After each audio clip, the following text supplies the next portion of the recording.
All right, good afternoon. It is afternoon now, isn't it? I am the last speaker. Got a small audience.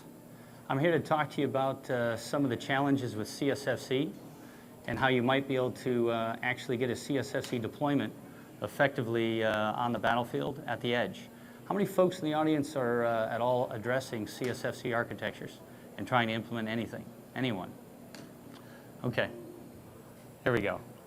All right, so we're going to talk about deployable CSFC in a wireless architecture.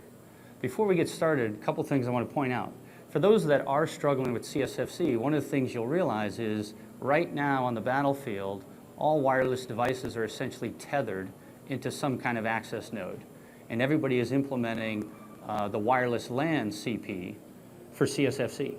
The reason for that is because there's some inherent challenges with CSFC's deployment on the battlefield.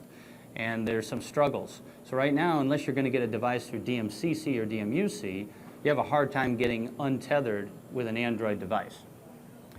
One of the other challenges of CSFC is that, by definition, it's commercial. So the benefit is I get rid of ComSec, and I'm only using commercial products.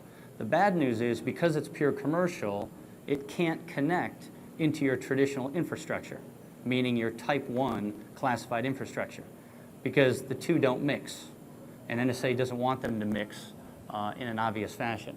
So we're going to show you a way to actually overcome that problem and get to the benefits of CSFC in a disconnected architecture and still pipe into your backbone to access your services. Next year. Oh, I got a clicker here, sorry. All right, so the goal, of course, is if I'm going to the battlefield, swap is of paramount importance. I need it to be as small as possible, and yet I want to enable these wireless devices on the battlefield and access whatever I need to on the battlefield. And of course, one of the challenges I have is I don't always have connectivity. So I can't be guaranteed to reach all the way back through DMCC to my servers on the SIPRNet back at the Pentagon or wherever, because I may or may not have that access guaranteed, or it's intermittent at best. One of the other challenges, of course, is these mobile devices are getting deployed in different architectures. So it's not a one-size-fits-all, because I need these wireless bubbles, I'll call them, deployed all over the place with different applications. And so the concept of a backhaul or not can make a big difference in terms of the ConOps and how you might want to architect that. And so we address that as well. So in a very simplistic view, this is what we're talking about. We're talking about building a wireless bubble, and I call it wireless because it can be an LTE if you want to use a base station, or it can be Wi-Fi if you just want to use localized, or it could even be theoretically Bluetooth, even though I don't think that's the appropriate application for this on a body system.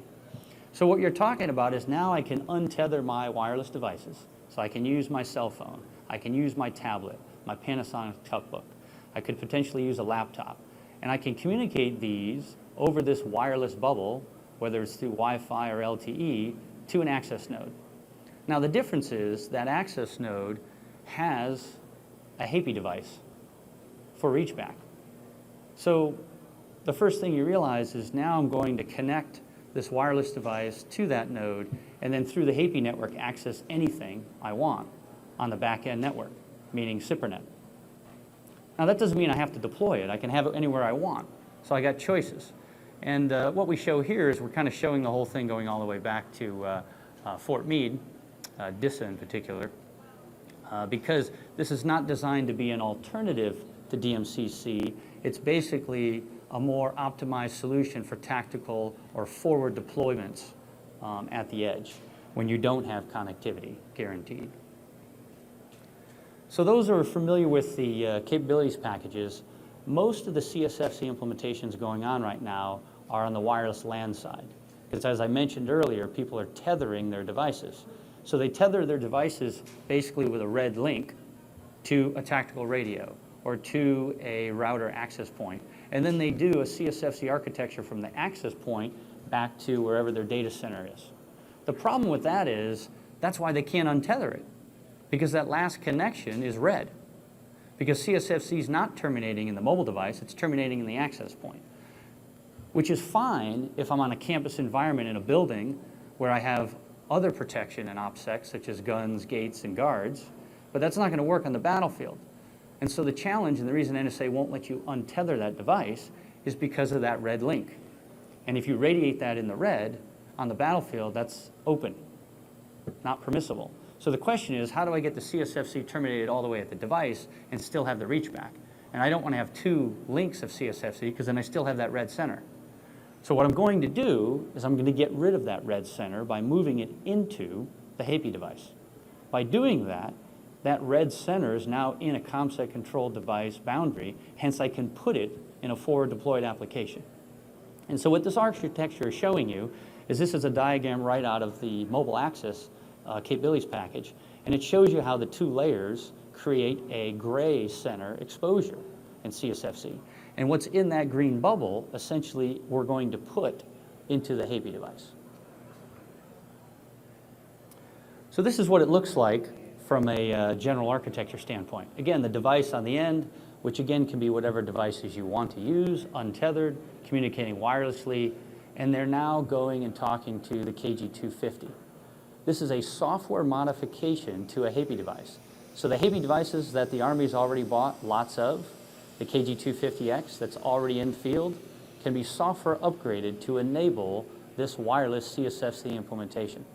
That's a beautiful thing. You don't have to throw away hardware, and you get new capabilities deployed on an architecture and platform you've already invested in.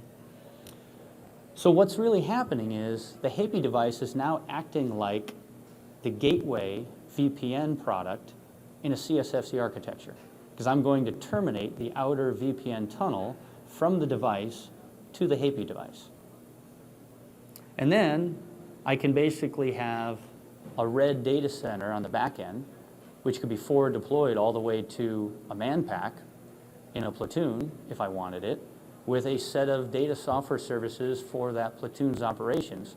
So I have no connectivity. So this diagram is obviously no backhaul, which means I have a little red server somewhere right behind the HAIPE device that this team is utilizing in that wireless bubble. Alternatively, if I don't have that on the forward deployed and I actually do want to reach back, and so I do have a backhaul, whether it's SATCOM or otherwise, this is what the architecture looks like. And what's essentially happening here is what you see in the HAIPE device is I'm still going CSFC from the device to the HAIPE box, and it's black, and it's two layers. But when I get into the HAIPE device, I'm now ending the VPN outer tunnel and converting to a HAIPE encryption tunnel on the other side. So I'm not coming out the red side of the HAIPE device, I'm still coming out the black side again, even though I went in the black side. Because again, I've made the red center in the HAIPE box. So I come in black, two-layer CSFC, I go out black HAIPE. And now I, of course, need a HAIPE device on the far end where the data center is located, which could be through whatever backhaul connectivity we're talking about. And I get to my red enclave of services, whatever those are. So again, looking at it from a multi-con ops, whether I have backhaul or not, because let's face it, most of the time when you get on the battlefield, you're in a situation where you might have some connectivity, but it's intermittent. So in reality, what you want is you have a local copy of the operational mission data on a local server forward deployed, but you need to synchronize it with the master database from time to time. So when you have connectivity, you synchronize. When you don't, you're an island operating unto yourself. And so what this diagram is showing is that that HAIPE device, forward deployed, is providing both connections. So when the platoon can stop and set up a SATCOM terminal and create a backhaul, they can connect and synchronize. And when they're on the move, they're an isolated island of CSFC and still are operating. And the nice thing about that is what's on the back end of HAIPE can be type 1 encrypted. So even if the entire package was compromised on the battlefield, your database is properly protected with real type 1 instead of CSFC. Questions?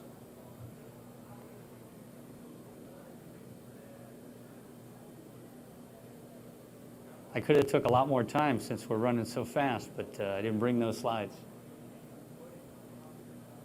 Well, sir, I know you have a lot of attention here, and sure there's going to be contact. Let me ask you a question about the tethered versus the non-tethered. Sure. I mean, the idea is you're still accepting risk from the device I'm in the bubble, I'm not secure in the bubble, right? Or you're saying I am secure? You are secure. Basically, we're terminating CSFC 2 layers directly to the device, and the device is properly protected with DAR. Okay. So we're talking about a handset that is fully allowed to operate classified TS. And I don't have to do anything to That's that correct. device? Okay. See, the problem right now is if you look at a lot of the activities that have gone on, like through NetWarrior and what DARPA did, they basically had a tethered architecture, right? And the reason why is because NSA said, well, you can't untether that because then it's a red RF. And at the same time, besides the DMCC architecture, NSA had not provided anything that said this is good enough to put on that device to untether it. Part of the challenge is because as soon as I do that, I have this challenge of the gray center between the 2 layers on the battlefield. And therein lies the problem.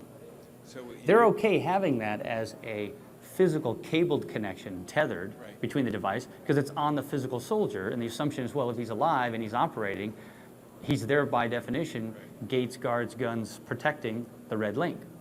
As soon as it becomes RF, somebody can spy on it. That's not permissible. So you have to have CSFC terminating in the device, not the access node. Roger. So in your case, software B no longer necessary for my commercial systems, or? What do you mean software would no longer? I don't need Type 1's encryption. Well, yeah, so NSA is not going to build another SHMEPED. Right. They've pretty much said that. They're now saying you have to replace SHMEPEDs and Iridium Type 1 phones with some CSFC architecture. So that's the challenge. Everybody's starting with a tethered architecture and trying to wait for guidance on how to untether. And this is providing one methodology for how to do that. Other questions? So if you want to stay tethered, Do both. Yeah, so there's nothing preventing you from staying tethered to the radio, and that's an alternative channel.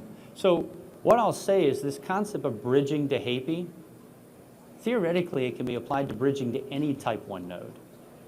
It's just, we don't make all those products, so I don't know how you would tether it, or untether it and terminate in those nodes.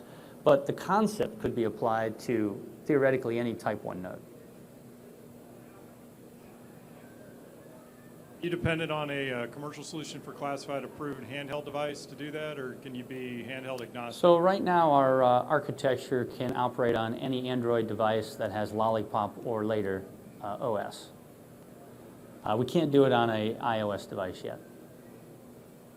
Everybody knows, Apple's just not giving you quite enough openness to architect something, hence why there's no iPhone in the DMCC yet either. It's not our problem, it's the whole industry's problem, unfortunately. But the nice thing is we're no longer dependent upon Samsung Knox, which was kind of what DMCC started on. And we're getting a little off track, but if you look at what Google did with Google Work and their Google capability package that came out on Lollipop, they essentially poked Samsung in the eye and basically said, I'm going to provide more security right out of the box on a platform to enable all the Android vendors to now compete more closely with Samsung. And that allowed us to essentially move our architecture off of Knox and put it generically on an Android device and still meet the capabilities package.